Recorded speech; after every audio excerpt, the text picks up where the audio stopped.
One of the areas you'll need to consider is typeface. And when we're looking at the different fonts available to you, you'll need to consider several things. First of all, who's going to be using your app? Who's your audience? What's the demographic? If this slide teaches you one thing, it's the fact that using more than one or two fonts is going to make your app look really amateur and unprofessional. So it's important that you choose the right type of font for the purpose that it's designed. Are you aiming to entertain your audience, or are you aiming to educate your audience? Are you looking to be more serious or less serious in the app that you're creating? And I'm guessing while those aren't the only sort of options that you've got about serious or not serious, educating or entertaining, your app sits more towards the serious side of things. It sits more towards the educating than it does to entertainment. However, you're still generally looking at a young demographic, but you don't want to exclude older people from your app and make it too gimmicky and too young in the way that it looks. The Simpsons font, for example, would be inappropriate. It would be inappropriate for 17-year-olds. They'd find it quite annoying to use. More importantly, possibly than the font choice itself, is the legibility. How easy is your font to read on your app? Because sometimes to squeeze in all the information that you want on a phone that's going to be this size, how big is your font going to be, and which typeface, which font is it going to work with effectively? Another choice that you have is serif versus sans serif fonts.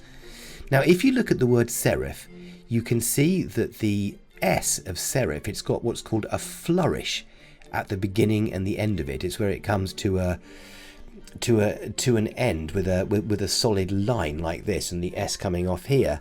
That flourish at the end makes this a serif font. In other words, it has a flourish. It has a little flurry at the end to make it look fancy. And the sans serif part you can see written in big letters there, that has no flourishes at all. Now, both of these fonts have their uses, and they work well and they work less well in given situations. So for example, the serif font works quite well when there isn't a great deal of text. It works well when it's in block capitals. It works well for labels. The sans serif font, however, is simple on the eye. It causes less eye strain.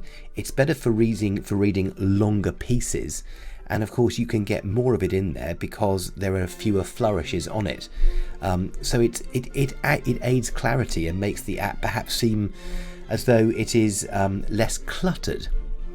So think about what's going to work well on the app that you're using, and it's probably going to be the case that you'll start to make your prototype in PowerPoint and try some different apps, and you'll hit one and think, that one looks the best actually, that's probably about what I'm aiming for, and that's the one you should stick with.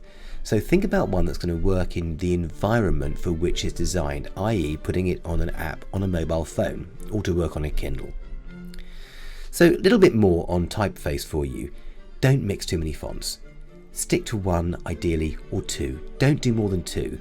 You can do one serif and one sans serif if you want to use one for labels, one for shorter amounts of text. I'd recommend the serif for that, and the sans serif for when you need to write, when you need to have more text to be read.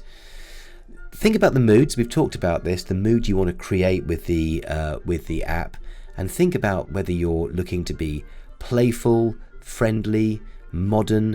And if you're looking to be modern and friendly, the sans serif fonts are better for that because they've got a simplicity about them. This is a good topic for talking about advantages and disadvantages. There's lots out there on the web that'll tell you about the feelings and the moods that different fonts convey. So I think that's a firm favourite for one of the two choices, the two areas you may choose to justify about your designs.